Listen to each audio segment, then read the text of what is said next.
Hi. Short Bus Debate Club. It's a bus rolling. I can get on board. Hello, I'm Darren Jolly.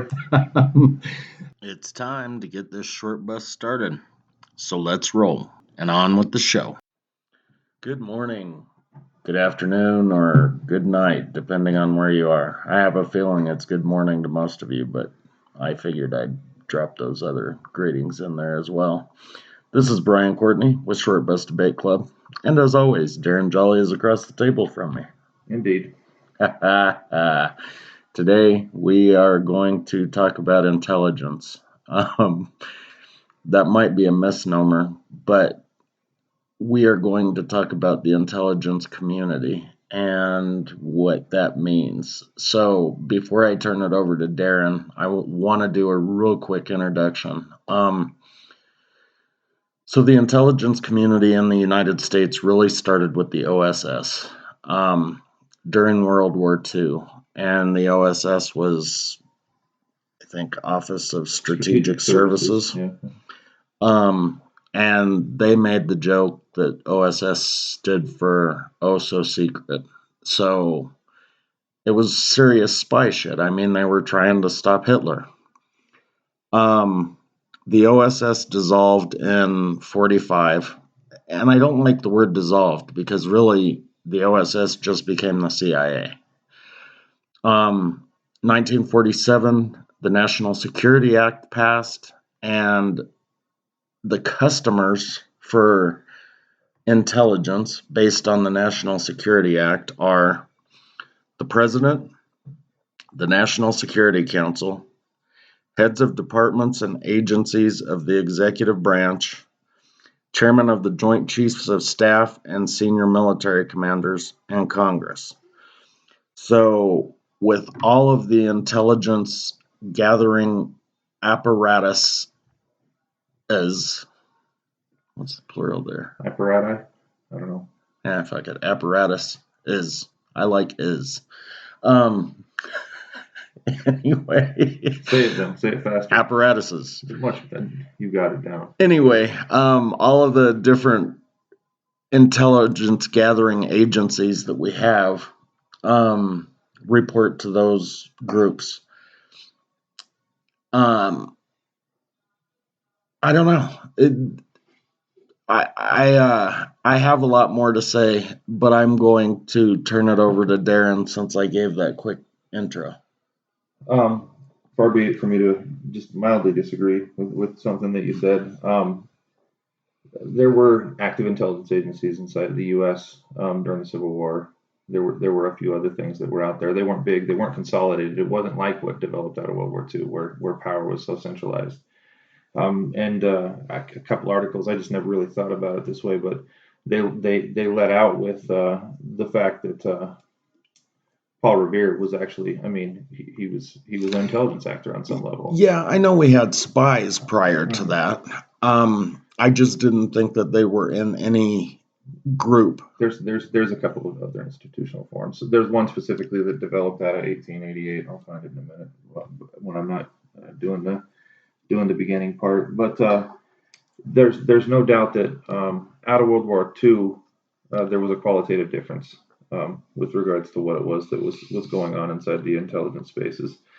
And we'll get into specs more, but there are a couple of the things that I want to get into is how Intel, and sort of like particularly in a post-Snowden world, is a part of everyday life, whether you want to acknowledge it or not, which in contradistinction to the way that we rhetorically thought about things relative to the Soviet Union, it's just funny how invasive it has become. But another couple of things that I want to cross over in the middle of this is the way that Intel has functioned in relation to state actors, adjacent, and then as state actors, would be a better way of saying it. So like the FBI, the CIA, the NSA, stuff like that.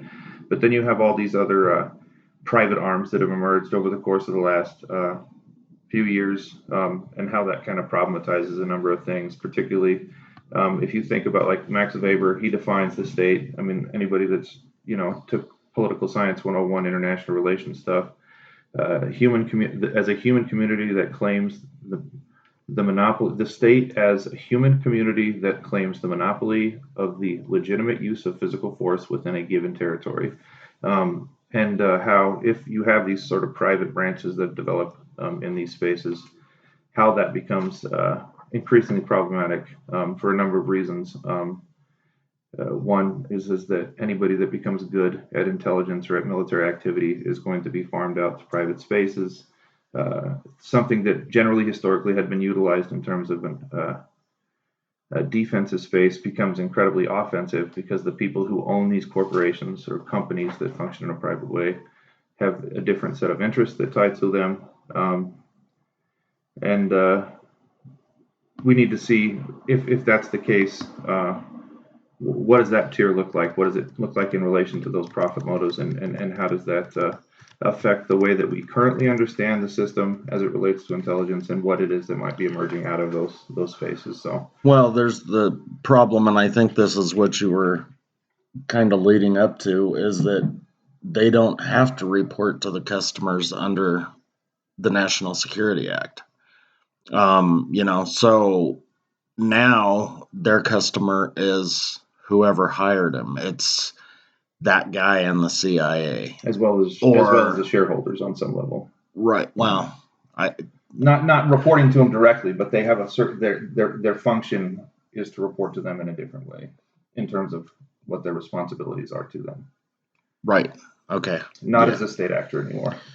So since Darren went that way, and I don't know if he was going to talk about this when he was talking about, different ways to grab intelligence, but according to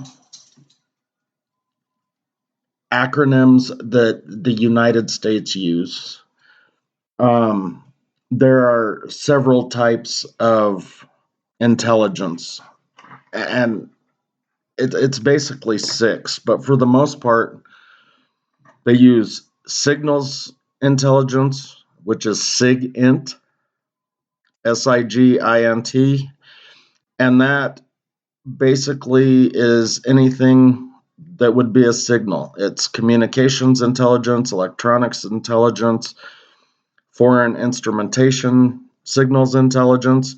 So that is all SIGINT. The other important one is HUMINT, which is human intelligence. And then there's open source intelligence, which that's, intelligence that's publicly available, and that's OSINT. The ones that aren't so important to us, or maybe they are, because they're, geospatial intelligence, which is satellites looking down on us. There's measurement and signature intelligence, which is some bullshit. I'm not even going to try to explain that to you. And then there's imagery intelligence, which is probably also satellites, but drones, anything that would be a camera, radar sensors. What was the second to last one again? The one that you weren't going to talk about? Measurement and signature intelligence. And that one is really just, it says MassInt exploits a variety of phenomenologies from a variety of sensors and platforms to support signature development and analysis to perform facial expression stuff, facial recognition stuff, or optical recognition, or it probably could be, but it just, mainly it says it's quantitative and qualitative analysis of physical attributes of targets. So yeah, it's facial recognition, biometrics, fingerprints, shit like that. That's kind of interesting because you're looking at numbers and you're seeing how those demonstrate like larger arcs of activity and stuff like that. Yeah, and I did talk about it in the book. As far as, but I didn't call it MassInt. Mm-hmm. So I guess it does hit us because every time we walk by a camera, then we're probably hit by both. At least MINT and MassInt, depending on how good the camera is. the reason that I mention those things is because they touch all of us on a daily basis. Obviously, satellites are in orbit looking down on us, so they can zoom in on us pretty much anytime they want to. Drones, fuck, everybody's got a drone now. I mean, your neighbor could be gathering intelligence on you if the government isn't. I didn't just read those from the Petraeus book, but that's where I first got those. I was just thinking about how he got caught. Sorry. How he got caught with his hand in the cookie jar a couple of times. Well, with his pants down. Right. Well, I was thinking cookies. You're such a dick. Cookies indeed. So, the Petraeus thing, that's where I first got those intelligence acronyms. And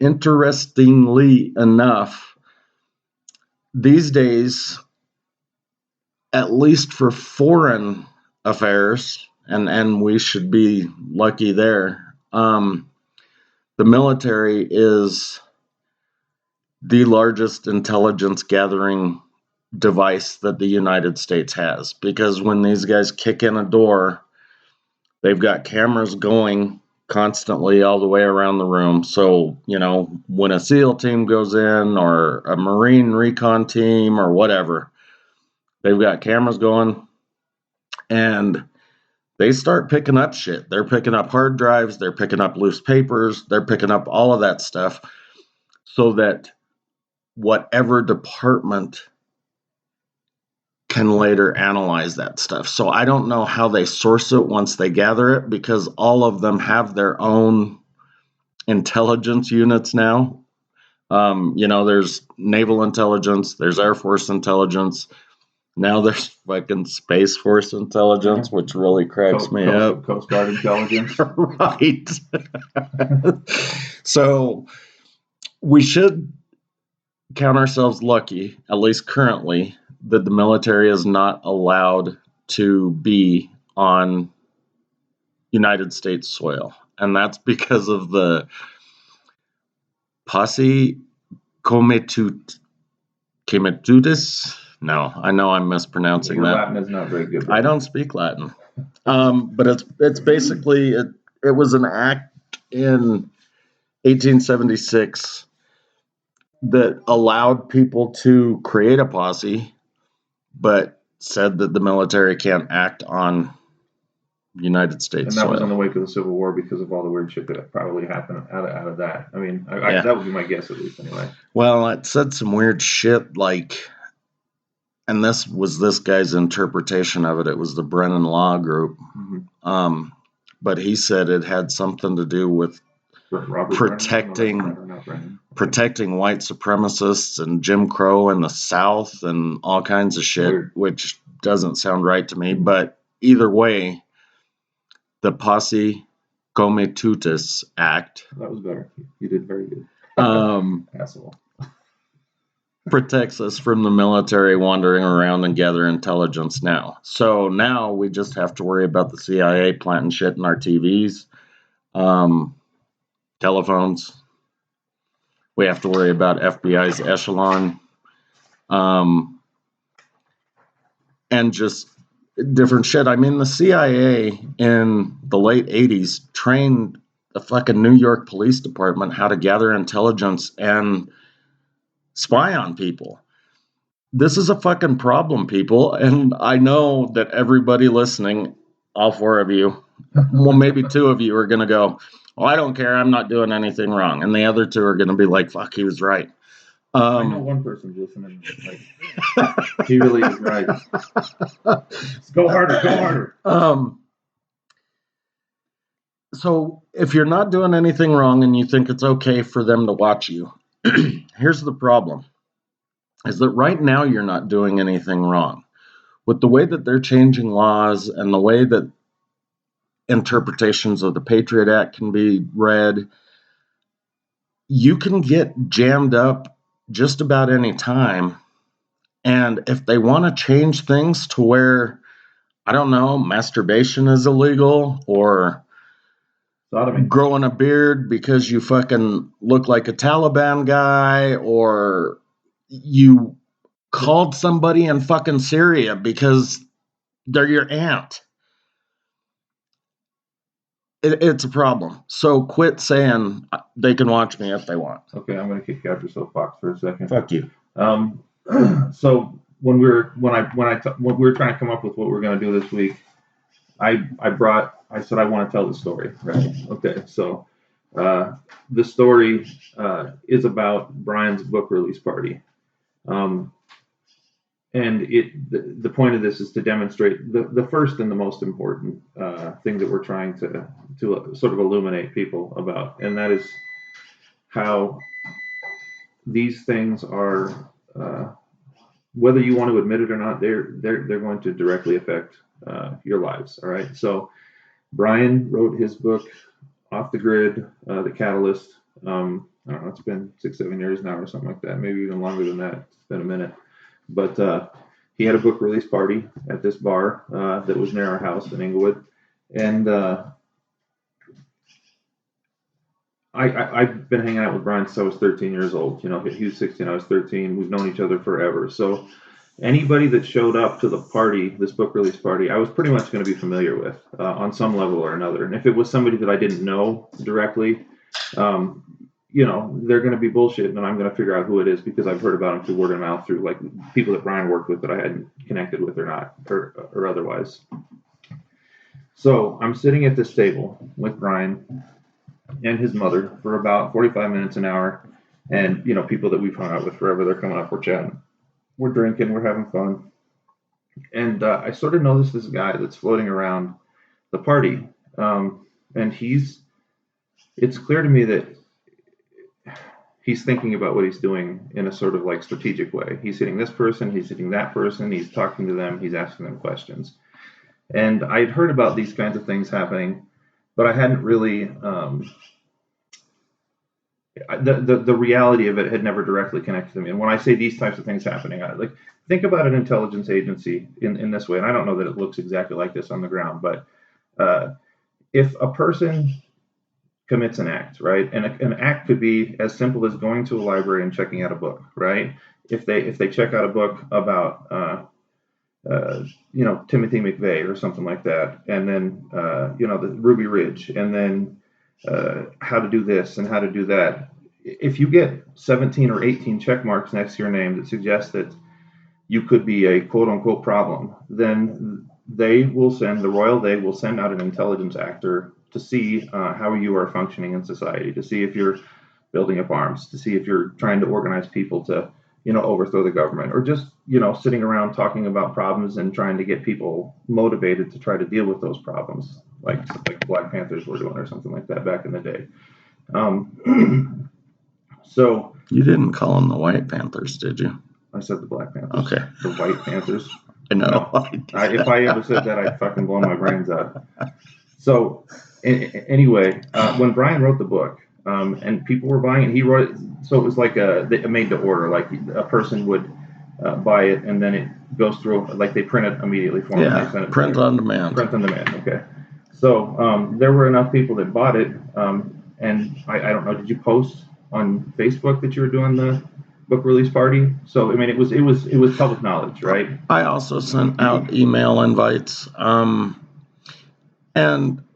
I don't know if this was one of the check marks Darren is talking about or not, but on several occasions I was sending the book out to be proofed by Darren, for one. Sarah Janae. Yeah.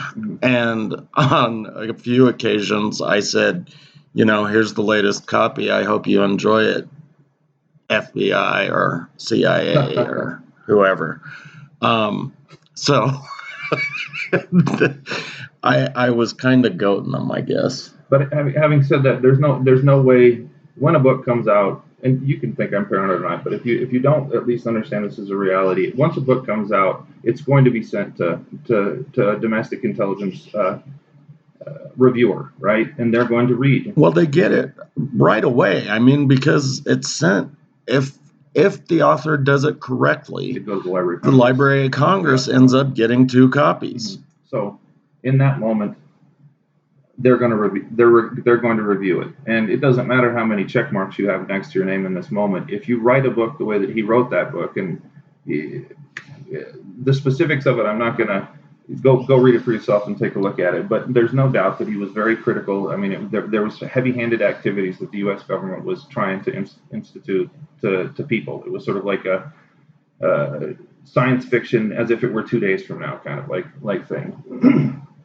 But I was so back to the guy. I'm watching him sort of float around. I've been sitting there with Brian and Mary for a long time, and I tell him I'm going to go smoke a cigarette, because if this guy is what I think he is, after having sat with them for a long time, he will follow me outside and start asking questions. So I went outside. I rolled cigarettes back then. I start rolling the cigarettes, and he comes out. Hey, how you doing? He doesn't offer his name or anything like that, but he's like, this is really interesting. He's like, so how do you know him?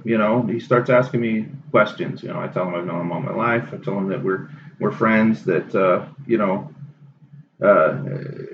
that we've argued for a long time. And he just keeps asking these questions. So what do you think about the book? Do you think that it's would motivate people to do anything, this and that? I mean, he just keeps poking and probing to try to see what he can figure out, like if we're trying to organize some sort of a movement or blah blah blah, right? So he goes on like that with that line of questioning for about 10 or 12 minutes. And I said, so what's your background? Who are you? And he's like, he kind of tries to be evasive and redirect the conversation. I said, sir, you're asking me a lot of questions. He said, well, you're volunteering a lot of information. I said, because I don't have anything to hide, brother. I said, so again, what's your background? He said, I was in the military for, I retired with the military. I said, what branch? He said, the Navy. I said, so you worked in the Office of Naval Intelligence, just like that, just point blank. He said, for 17 years, I worked in the O&I. I said, so after that, you just retired from the military? And he said, yeah, I said, so you started doing contract work at that point in time? And he said, yeah, here and there from time to time. And then I said, so are you doing contract work right now? And he did not answer that question. But I made it very clear that I understood where he was coming from, and he could talk to anybody that he wanted in there. But whatever you're testing to make sure that we're not doing anything. So I was happy that I was shrewd enough in the moment to pick up what was happening. But I had, like I said, I'd never experienced anything like that. We did the Beyond Chicanismo stuff, so there were things around that where clearly the FBI observed some of that stuff that was going on. You don't invite a former Weather Underground person, and a bunch of separatist lawyers and from various different groups have relationships with one another, and the FBI doesn't show up. That's their responsibility, I guess. But this was a little bit different, because when they did it in those spaces, it was surreptitious enough that I couldn't see what was happening. But in this moment, it was fucking blatantly obvious. And whether you like it or not, whether you believe me or not, it doesn't really matter. The facts are, at the very least, in a post-Snowden era, you need to understand that these things that we have said in the name of freedom, we don't like. We're literally using in the name of freedom as a way of trying to support this hyper-aggressive stance that's coming from these institutions. So. Yeah, he talked to me that night, and he wasn't nearly as aggressive. And, I had people coming up to me and asking questions, so I think he kind of gave up. Mm-hmm. But I remember the guy you're talking about, and the only thing I told him was, well, I probably wasn't the best thing, but I said, it's about the government and how they're watching everything we do and basically trying to fuck us. And then he walked away and started working the crowd. But fuck, that party was fun. I got schnockered. Schnockered. So, um, yeah, I don't, now I'm lost. I don't really know where to go from here. I wanted to talk about just intelligence as a whole, so since you said post Snowden, and the FBI started their echelon program at the golf balls. Well, they really ramped it up in the 90s. But it existed as far back as somewhere in the middle 70s. I'm pretty sure I read a bunch of stuff about that. That's possible. Yeah. I don't know. I'm not going to say one way or the other. I know that it was around in the 90s. So they've had the capability to listen to us forever, and people will say that I'm paranoid, but I know for a fact someone was listening to me and my friends' calls when I was in high school. I know that on Josh's line, we accidentally heard a double click, and then, that happened multiple times. I'm fairly certain they were listening, but it's because of the activities that we were in during that time. I'm not making an argument about capabilities in the post-Snowden time. I'm thinking of it more as so yes, all of those things were happening. And because of the way that we lived our lives during the 90s, there were aggressive positions with regards to the way that state actors were functioning. But as you sort of pointed out, after 9/11, the stuff that was developed in terms of the Homeland Security Act and the Patriot Act 1 and 2, that created a legal ground to where anybody that state deemed as a terrorist, and terrorist is an abstract category that can be applied to whatever. Well, it's not just terrorist; it's also dissident. Okay. So the legal groundwork gets created after 2001. So this is a good qualitative, quantitative moment, right? So the post-Snowden era point is just to say that when Snowden floated that information, regardless of who he was functioning on behalf of or what was behind that, it normalized the concept of intelligence gathering en masse on the entire population of the world. That's the only thing. So that is it. It's one thing for us to hear clicks on the end of the phone when I'm going to pick up a quarter pound of weed, right? 27 years ago or 28 years ago. But it's another thing to have a guy demonstrate concretely that all of your electronic communications are effectively being stored en masse and could be used retroactively as ways of justifying, any number of and they are positions. I mean, regardless of what Snowden said, they definitely are. And maybe people don't realize what I was talking about when I said the CIA has shit on our TV.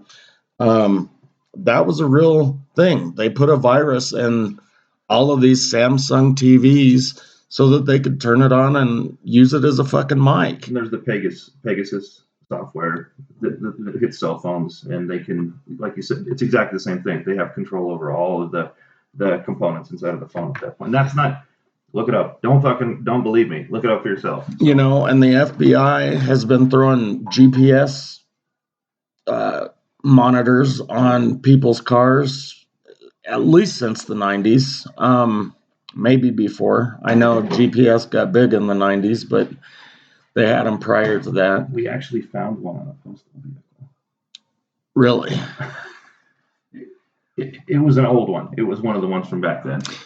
So, with that, all of that being said, I had a friend who always called me paranoid. Darren and I hung out with them throughout high school and college, and well, really up until the last 10 years probably. But he never believed me. Always thought that I was full of shit. They're not listening, whatever. So he went to college and got his degree in IT. and he ended up working at this company where their job was to basically, they were a middleman, and they would talk to Verizon or T-Mobile or whatever and help whatever agency wanted to listen to that phone. This company did that. Digital wiretapping, essentially. Yeah. And so Roger went into this job, with blinders on. Oh, I shouldn't have said his name. Sorry. And he didn't realize that they really were listening. And then he gets this job and he's doing the IT for this company. And he realizes that like 75% of the phones in the United States are being monitored in one way or another. Some of them legally, some of them in that gray area. But 75 fucking percent. I mean, that's a huge number. Well, and I remember when after he talked about his orientation, he said that what they said in his orientation was because of the sheer need of volume. I didn't think the number was that high. I don't remember it being that high, but it doesn't matter but the point is that because the sheer volume is so high, there are firms that they have to have, like the one that Roger got the job for, because the volume is so great that they just need to outsource some of that. See, outsourcing. Maybe it wasn't 75%, but I swore it was 11 was what he had originally said. But that was only what he said as a caveat. During orientation, he said, the presenter said, but that's only what they tell us. And I think that's an incredibly important thing, because no, that is, I mean, I'm not arguing with you there. I just remember the number being higher than 11. But I mean, 75 or 11, I'm certain that 1 in 10, 1 out of 9 people that I run into don't have there's not a demand for surveillance of and like surveillance and review, because like I said, with the Snowden stuff, the surveillance already exists in that space. But with what it is that Brian's talking about here in relation to Roger's job, which he doesn't work for anymore, he's elsewhere. But in his job, it was getting the information and having it like prepared for review, because of potential, right? So this is another, like, potentially you could be doing this, potentially you could be doing that. I mean, it's like so obnoxiously idiotic for people to maintain rhetorical positions in relation to the Constitution, which of course doesn't give us a right to privacy anyway. But that's just sort of a fallacy that we latch onto. But we do believe in it, and it is supposed to be a part of our culture. But if you, excuse me, I'm going to take a drink real quick. If you can honestly say to me that you think 1 in 10 people that you interact with, that there's some sort of a need for wiretapping and then review, then I think that you need to maybe go to a different country where they actually don't agree with or believe in these kinds of super hyper aggressive positions. Well, and if you think about it, with Echelon and all of the other programs that they have out there where they're just monitoring like phones and email, then technically 100 records too, isn't that another thing? Technically 100% are being monitored. Yes. But they're not being actively monitored. So, they're combing through, like they set up a software program to look for keywords, key phrases, things like that. And then if those keywords and key phrases come up, then they start actively monitoring you. Do you think that they dump any of it, or do you think it just stays? Dude, the NSA has huge fucking libraries worth of fucking data stored in a mountain in Utah. So I was actually listening to something about that Utah thing the other day. It's fucking huge. Between the Latter-day Saints and their servers, the fucking NSA, they've got huge mountains of fucking information. Literally mountains. Is it both their servers and their storage capabilities, or? So with the NSA, that's kind of a secret, right? They're not going to give you a tour of it, but they carved out the mountain, and And I don't think they're running electricity down there, so it is truly just storage. So it's hard drives worth of stuff. And that's the same with the Latter-day Saints. But I mean, it because of things like NORAD, it's possible for them to run electricity to the inside of a mountain because it's just, how much rock you want to bust out, how many lines you want to run. But to my knowledge, it's just servers, not servers, but just hard drives. Okay. That's fucking weird, dude. But so again, they can retroactively use that information at another point in time if they need to. Yeah, they could always go back and grab it. And who knows, maybe they have a line in there to where they can grab it, like, on demand. So how many intelligence agencies, public intelligence agencies, the ones that are publicly working on behalf of the U.S. government, do we know about? Well, so these are the guys that actually report to all of those groups that I mentioned at the beginning of the podcast. So there's Air Force intelligence, Army intelligence, Coast Guard intelligence, Marine Corps intelligence, Navy intelligence, and Space Force intelligence. Those are all DoD guys, right? Then there is the Central Intelligence Agency. Well, there's also the Defense Intelligence Agency, which is kind of the guys above all of the DoD guys. There's the Department of Energy Intelligence Agency, the Department of Homeland Security, the Department of State, the Department of Treasury, the DEA, the FBI, the National Reconnaissance Office, the NSA, and the National Geospatial Intelligence Agency. So those are the guys that are running the satellites. Imagery analysis and all that kind of stuff. Yeah. And so the reason I always said that there are like 9 that we know of is because I always kind of broke off the DoD ones. But now because of what the hell is it? The Office of the Director of National Intelligence. And that was a group that was created after 9/11 with the Patriot Act and all the horse shit that happened after 9/11. So this Office of Director of National Intelligence watches all of these guys, and the goal was to break down silos and make communication easier from group to group. Because according to our government, 9/11 happened because of a breakdown in communication. The FBI had chatter that said one thing, the CIA had chatter that said another. If they would have communicated, then they would have known that they were hitting 5 places and that it was in airplanes that were hijacked and yada, yada, yada, right?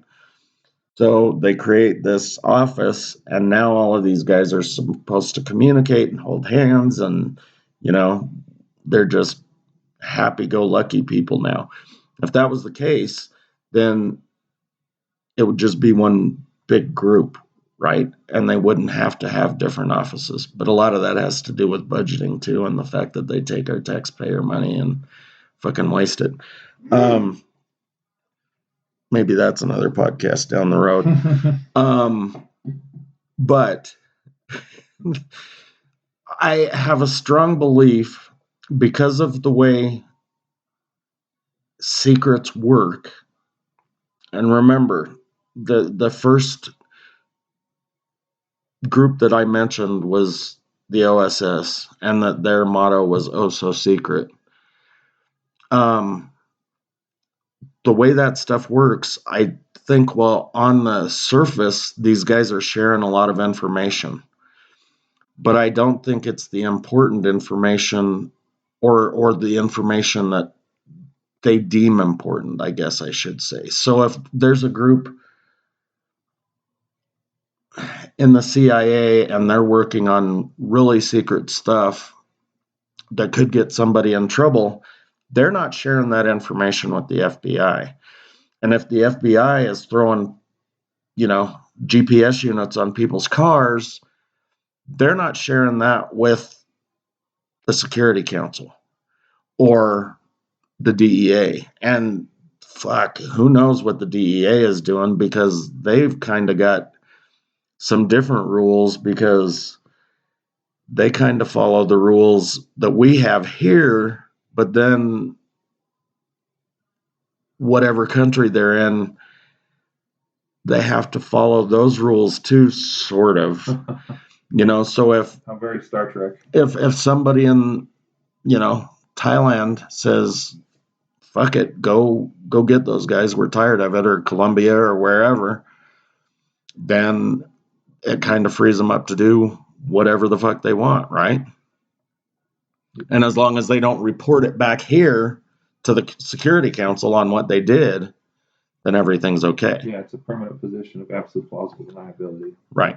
Which is, of course, that's something that you watch a stupid movie about the CIA or, any number of intelligence actors. And this point about plausible deniability, like, people watch it, they understand it, they laugh about it, but there's really nothing to fucking laugh about, especially in the context of everything that Brian just said is the size of this thing, and we haven't barely talked about the private side of it. Just the active state actors is so incredibly significant that it's funny, when people talk about George Orwell in 1984, and Orwell said this, he was very clear on this point. He said, this is not just about the Soviet Union.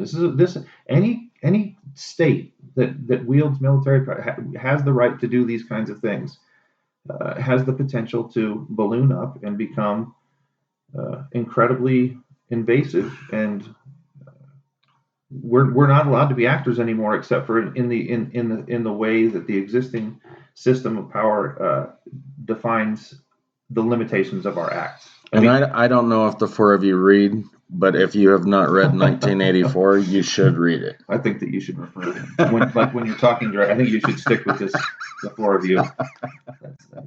Everyone needs to read 1984, but make sure that you're not just, the really good thing about the fact that we are in a post-Soviet world, that anybody that wasn't, alive 31 years ago, nobody's conscious of what it was actually like during that time period and what the rhetoric was constructed as. So if you're honest with yourself and you look at these siloed spaces, the vastness, you need to just start understanding the world that you're living in relation to intelligence, and the fact that, so you were talking about silos, like things are honeycombed out inside of those silos. So one hand doesn't know what the other hand's doing. They said that they wanted to coordinate activity, or coordinate information sharing, rather, would be a better way to say that, so that they can better act intelligently, which I get. That's fine, but this is, you let off the podcast with a contradiction, like that reminds me of old George Carlin, yeah, military intelligence, oxymoron, Well, and here's another problem, is that I mentioned the military grabbing all of the intelligence that they have, and then you've got the CIA, running their people, and the FBI with their snitches and whatever, and then satellites and all of this. So we've got huge fucking amounts of data, and we've got people that can go through this data, but you've got to wonder if they can go through it fucking fast enough to get anything actionable. Like, by the time they find it, has whatever already been done? Did I already drop off the 2 keys of Coke, or drop the 4,000 pills of ecstasy, or plant the whatever that thing is called that makes an explosion? Too late. All right, listen. The EID, whatever. Don't be a weenie. This is the world we live in. So, yeah. We definitely need to dig deeper into this, but I know we're coming up to the 45 minutes. Hopefully you guys will do some research and kind of dig into this on your own. Read 1984. read off the grid the catalyst, and that isn't just a shameless plug. It really kind of digs into this a little bit more, but in a really nice plot and storyline. That is a shameless. So, intelligence. I think we should do another podcast where we talk about not only the state intelligence here, but maybe some private intelligence. But we should also talk about, Russian and Israeli intelligence as well as German, because those guys, at least with the CIA and the NSA, they're all supposed to kind of talk. Well, not so much the Russians anymore, but there's some collaboration that happens out in the field. Pretty sure the Mossad and CIA definitely have an active relationship with one another. Well, yeah, look at what they did to Iran. So, yeah, we can talk about intelligence another time. That's all I've got to say. You want to wrap it up? Yeah, I mean, just to reiterate, because we didn't even get into any of the private stuff. I did just want to bring up one more thing in closing. Because the private stuff is key, because it brings a new layer in to where certain activities can be coordinated throughout the globe that exists above the nation state level. You guys, have you ever heard me say this before? I kind of sound like something I keep repeating over and over and over again. But these actors are able to function through the nation state and beyond the nation state. But you had brought up in a previous podcast the fact we were talking about companies and about how when you get a negative public image, that you can change the name of your company. You just re-register it under a different thing. There was this one thing that I was looking at yesterday and then again today, where this individual was rating the top 10 largest private militaries on the planet. And if you're talking about private militaries, you're talking about intelligence, because the military at the top is always going to have high connections to intelligence. But the biggest one is a company called Academy with an I. And it didn't exist until 4 years ago, because it was a different company before that. It was Blackwater, right? So, right, yeah, that's sometimes it's time to rebrand, right? Everybody knows that you're murderers and fucking getting contracts that you don't. What do they call those? Non-negotiated, where they just because you're supposed to be able to bid for contracts. No bid contracts, for Iraq. So whatever. Well, we have a lot further to go down this rabbit hole, which we will do later. So. All right. You know where to get us on social media, and if you don't, fuck off. The name of the podcast is Short Bus Debate Club, so search it. 720-334-ROLL. Yeah, that's the phone number. Give us a call. We still haven't figured out what we're doing on Wednesday. We'll figure it out in the next 2 days. All right. Later. Talk to you later.